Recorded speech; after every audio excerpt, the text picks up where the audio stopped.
I am so excited to tell you about today's special guest. My friend Carrie Bock is on the podcast today to share a really super fun conversation with us. And when I say this is one of my favorite conversations I've had on this podcast, I am not exaggerating. Like, what Carrie had to share with us is just so amazing. So here's a little bit about Carrie. Carrie Bock of By the Well Counseling is a licensed professional counselor in Tennessee who specializes in helping Christians calm the inner chaos caused by trauma, anxiety, and OCD. Carrie is a host of the Christian Faith and OCD podcast and provides an online group training program called Christians Learning ICBT. When she's not working, Carrie enjoys spending time with her husband, daughter, and 2 cats. You guys, Carrie is amazing. I'm thankful she was able to come on the show, and I just know you are going to be so blessed by what she has to share. So without further ado, here is Carrie Bock on the Abortion Recovery for Christian Women podcast. If you're tired of living with shame and guilt and want simple steps to heal, find peace, and feel less alone after abortion, you are in the right place. Hey, I'm Brittany, wife, homeschooling mom of 2, abortion recovery coach, and pro-life speaker. I learned the secret of how to find healing and redemption from my past. Spoiler alert, it's Jesus. If you're ready for tactical post-abortion healing tips, biblical truth, and strategies for grieving forward, then this podcast is for you. Let's crack open that Bible and get ready to receive the good news.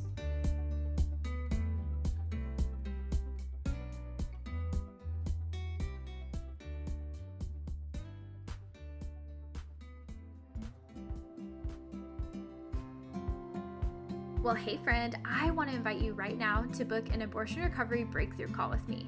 During our time together, we are going to learn how to partner with God and go through the necessary steps for you to heal from your past decision or decisions of abortion once and for all. Head to brittanypoppy.com/coaching to get started. Well, hello everyone. We are back for another episode today, and I have a very special guest that I'm really excited to introduce you to. Her name is Carrie Bock, and she is going to teach us some really, really cool stuff. So Carrie, welcome to the podcast. Thanks for having me. Yeah, absolutely. So excited to get to hear from you. I would love if you would just start off by telling us a little bit about who you are and what you do. Yeah, so I am a licensed professional counselor in the state of Tennessee. I also have a podcast called Christian Faith and OCD.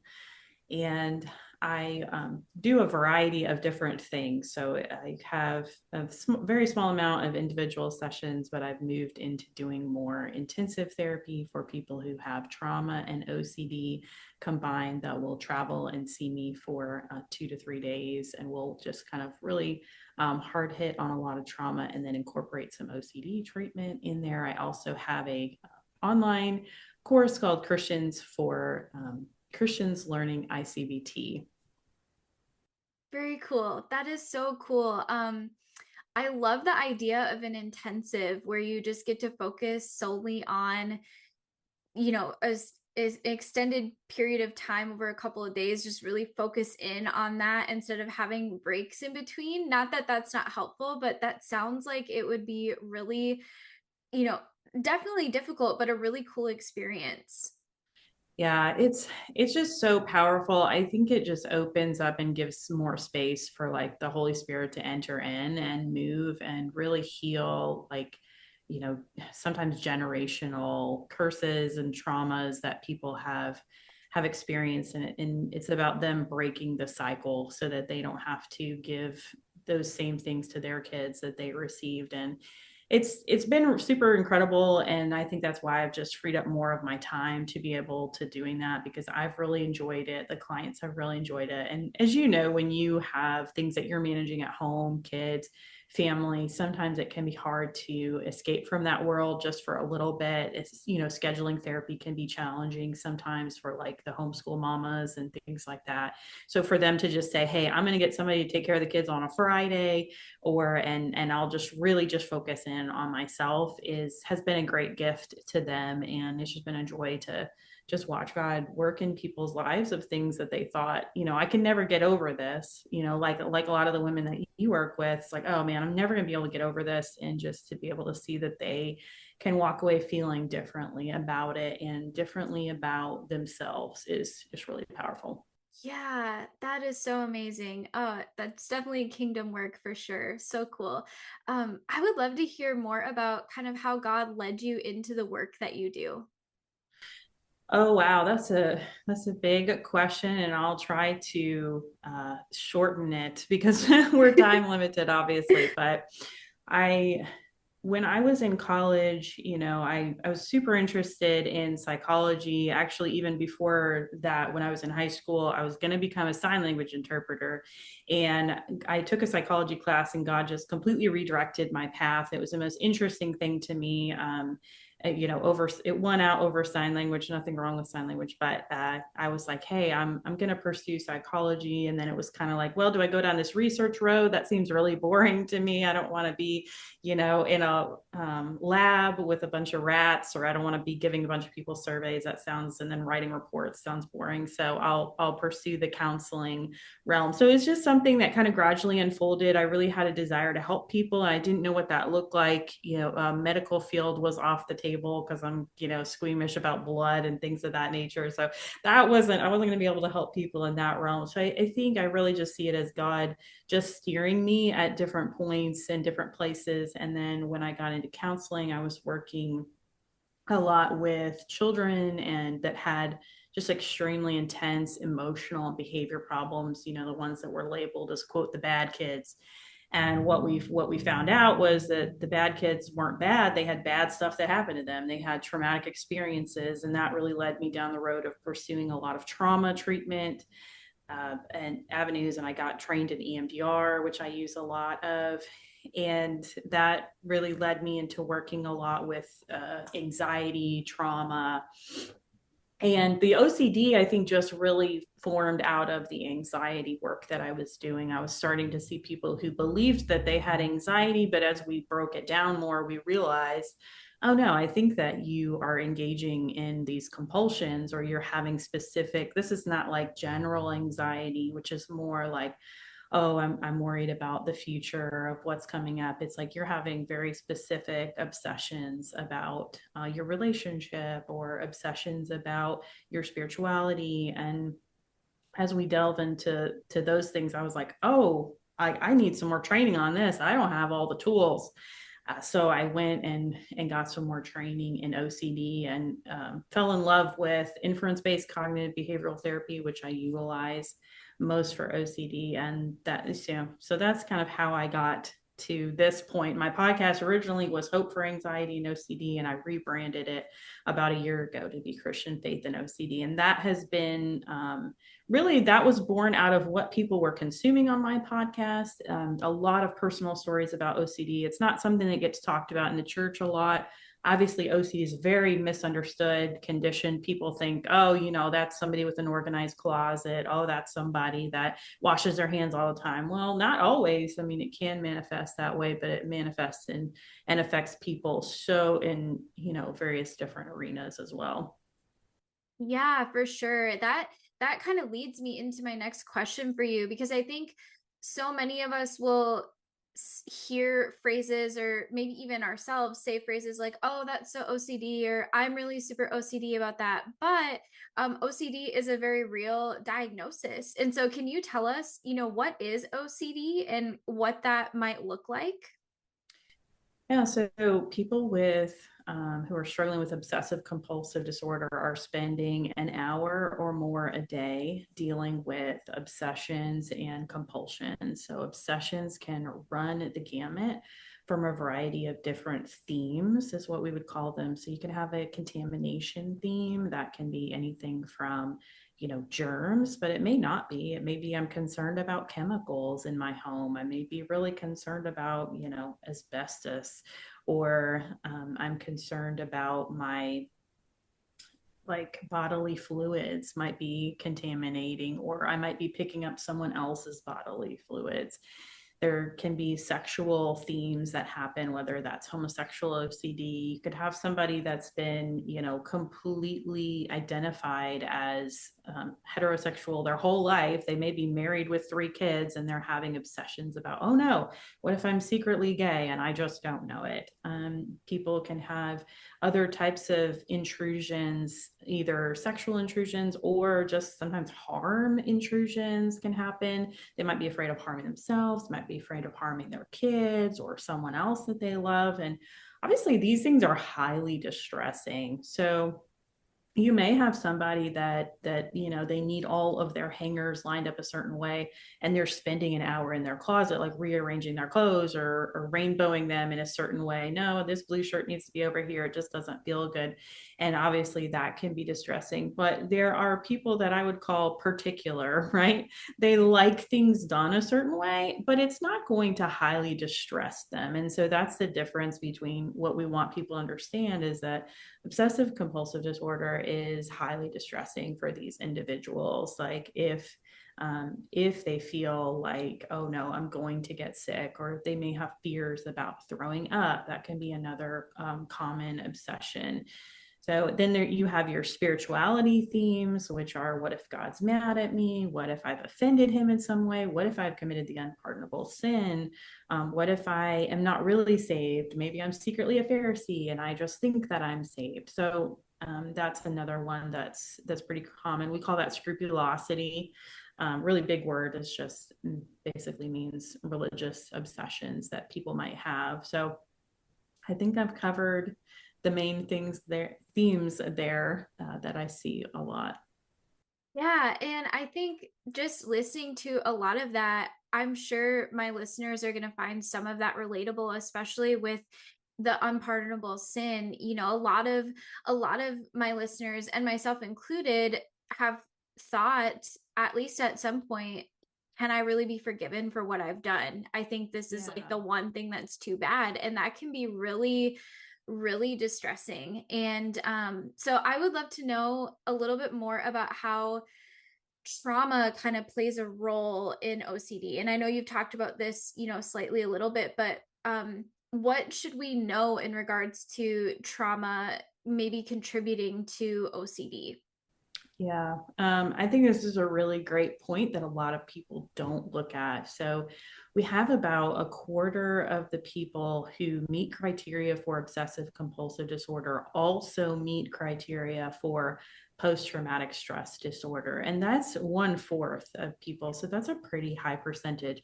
However, we also have people that they're not going to meet the full level criteria for PTSD, but they've had what we would call a traumatic event that has shaped the emotional landscape in their brain and in their body. And so we want to be conscious of how OCD and trauma interact with each other. The analogy that I always use is that trauma is like the gasoline that gets poured onto the OCD fire.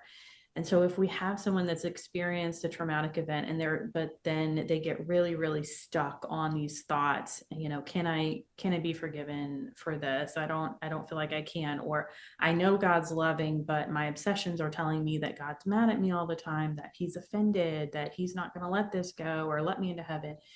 Then usually what I'll do is help people utilize something like EMDR to help reduce the traumatic experience first, and then we can go in and deal. Now the fire has died down some, and now we can deal with the OCD. I don't know that that's everyone's approach to OCD treatment. You have a lot of people that utilize exposure and response prevention, and that they'll kind of be like, okay, you got OCD, we're going to do that. And I try to really look at people much more holistically. Do we have depression going on? Because that's a factor that affects treatment as well. How hopeless does someone feel? We might need to work on some of those pieces first, even before they can engage in the OCD treatment or in the trauma treatment. We're also looking at, is someone even in touch with their physical body? Because in order to do some of these trauma therapies, they're very somatic and body focused. So if you've cut off your relationship with your body because you feel like your body betrayed you, or because you feel like you did something harmful to your body and you're not in touch with those sensations, and usually we have to do a lot of preparation work on that end. If you can't name an emotion, it's really hard to do trauma therapy. So just evaluating where someone is at, and that helps us know kind of like how to tailor a treatment plan for that person.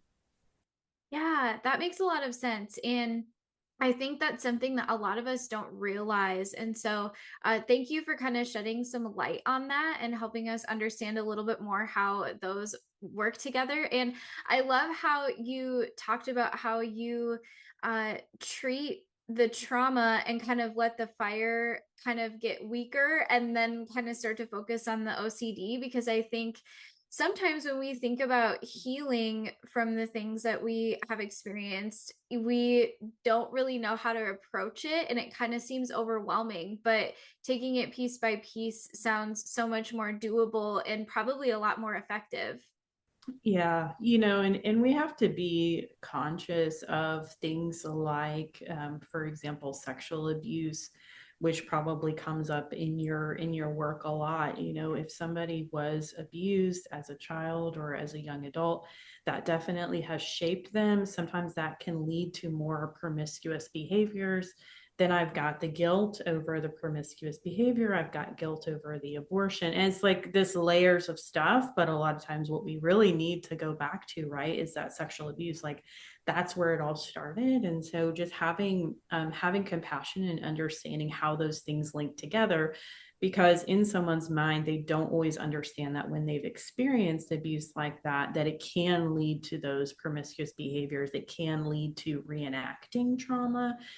Even as a young child, they may replay that trauma that they experienced with another child, like a younger child or a child their same age. And I've worked with people maybe that have held on to some guilt over, oh, these were things that I did. I chose to do that after the abuse. It's like, yes, but that's how your brain was primed. And so we need to have compassion that you were a kid trying to figure all of this stuff out, or you got to be an adolescent and you were just like, well, my body's already been, used and abused, and that's all it's good for. And so I might as well just have sex with whoever. That wasn't something that, those aren't decisions you would make as a full grown adult. But a lot of times we judge our, child and adolescent selves as, oh, we should have known better somehow, or we should have had like this adult perspective on it. It's like, no, you were 7. How are you supposed to have an adult perspective? Like you're 7 trying to figure out the world, and you've had a lot of relationship brokenness. So I think self-compassion is just such a huge piece of all of this work that we're talking about. Oh, yes, that's such a great reminder too, that I think it's hard for us to have compassion for ourselves, but it's so true that we just have to look at the whole picture and understand that we can absolutely continue to move forward and heal those things and do that work. So thank you for that. Um, I would love to kind of know if someone is listening to this right now and they're hearing what you're saying and they're like, oh, I wonder if maybe I have OCD or maybe that's something that I need to pursue. How does someone know if they have OCD, and what are maybe some steps that you would suggest they take if they think that that's what they're struggling with? Yeah, I mean, I think that you definitely want to get together with a qualified counselor or a psychiatrist, who, and, just distinctions. Counselors, we don't prescribe medication, but we can talk with people and evaluate, give you assessments and evaluate you. There's a Yale Brown obsessive compulsive scale that I usually use with people, and it asks you about, have you ever had these types of compulsions? And I think a lot of times when people take that, they feel so relieved because these thoughts have been just kind of locked up in their head, and they've maybe never shared some of them with other people. But then when they see the assessment, they're like, oh, it's on an assessment. This must mean that other people experience these same thoughts as well. And of course, there's a lot of educational information about OCD in general on my podcast. I have some personal stories. And so sometimes people will say, wow, I was listening to that personal story, and I go, oh, I did that, or I had that obsession, or I ruminated about that. Because some people, more than checking things, more than like checking compulsions, they might just really ruminate over and over and over again. And especially on some of the spiritual things, obviously, those things are less tangible. So they listen to some of these stories and go, maybe that's me. And so I would just, kind of encourage them. You can get hooked up with a counselor, or if you're looking to pursue medication, psychiatrists or psychiatric nurse practitioners, they're the ones that prescribe medication, and they can also do some assessments regarding whether or not you have OCD. So there's lots of information. Fortunately, online, I think people are getting diagnosed a lot quicker, but it used to take, I mean, like 8 to 12 years just to get a OCD diagnosis, before a lot of this information was just out there prevalent on the internet, because people wouldn't talk about it. They would feel really crazy inside, like, what in the world is going on with me? Why do I have all these scary thoughts? I can't tell anybody about it. They might lock me up somewhere. So we're really trying to, reduce a lot of stigma. But if people think that they have OCD, then, seek evaluation and definitely find somebody that you trust, that has worked specifically in this area. I think it's one of the areas, if you just have anxiety or you just have depression, you can probably see a lot of different therapists. Those are the main mental health issues that we all see, and we all have some skills to deal with. But if you're dealing with OCD, you want to find somebody that has worked with that before, find out what their experience is and what kind of treatments they utilize, and just make sure that that's aligned with what you're wanting. So Yeah, thank you so much for that. That's really good information and important too, because I think sometimes we'll try to self-diagnose and then self-manage. And yes. it's important to not do that if we can, and go seek the professional to help lead us on the path that is going to help us the most. Right, right. And there's really, I mean, as a Christian, there's no shame in that. I don't mow my own lawn. I have somebody because he's much better at running a weed whacker than I am. Like, can I do it? Theoretically, yes, I pay people to do my taxes. I mean, I could do it myself. I could get online, but there are certain things that I just trust to the professionals because they're much better at it than I am. And so I think counseling falls in line with that as well. We go see doctors for things. So we don't need to have any shame about seeking help. Exactly. Amen. Amen. I love that. This episode has already been so encouraging, but I would love if you would just take a moment to leave my listener with some encouragement. If they're listening to this and they feel like they're struggling with some of the things you mentioned, what encouragement would you, a word of encouragement would you leave for them? Yeah, I would say that when you've been through something really powerful and hurtful and just, scarring, like an abortion, that's a hard thing to recover from, first of all. So I really think it's very courageous that they would even be pursuing that and listening to this and trying to work through the things that they've been through. I think that takes a lot of courage. So, I applaud your listeners for that. And I also would say that God has the ability to redeem anything. I've had so many people just sit on my couch that have experienced a variety of different things that have happened to them, whether that was, abuse from their family, or, surviving a natural disaster. We have so many people nowadays that have survived active shootings, unfortunately, in our world. I mean, there's just so many different things that people have been through, sexual trauma. And it's just incredible to see, if you allow God and you just say, what, God, I don't know how I'm going to get there, but I believe and I trust and I have faith, and I'm going to open the door, for you to write my redemption story, that God will do that. And I do believe that God also gives us testimonies. Like, Brittany, you're here because God has given you a testimony, and now you're sharing that with the world. And that is how we overcome, by the blood of the Lamb and the word of our testimony.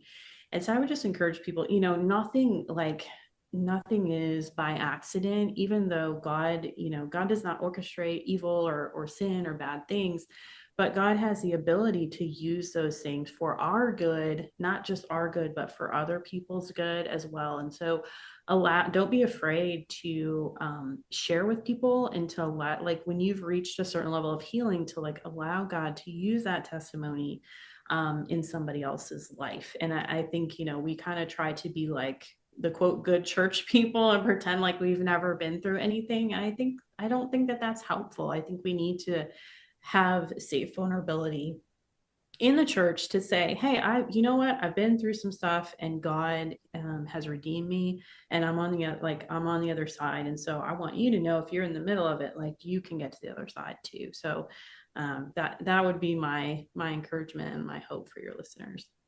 That's amazing. Thank you so much for that. And thank you for just loving my listener well. I appreciate that so much and really take that to heart. So thank you so much for that, Carrie. Remind us the name of your podcast again, and tell us how we can follow along with you or get in touch with you if maybe someone's interested in learning more about how they could work with you potentially. Yeah, I would love that. So my website is carriebock.com. It's just my first and last name. But you can search for me, Christian Faith and OCD podcast. Awesome. Yes. And I'll have those links in the show notes too, so they can quick take a look. Carrie, thank you so much for coming on the show and just for sharing so much good information with us. This was one of my favorite conversations I've had so far. And I'm just so thankful you took the time out of your day to share today. Oh, that's super sweet, Brittany. Well, I'm glad we got connected, and thanks for having me on. Hey, beautiful friend, I hope that you found comfort from today's episode. If so, would you take 30 seconds and leave a written review in Apple Podcast or a starred review wherever you're listening? It truly encourages me to know that this podcast is helping you. Also, if you're looking for more support from other women who have walked the same walk as you, please join us in our free Facebook community, Abortion Recovery for Christian Women. Please know that I pray for you daily, and I am here for you.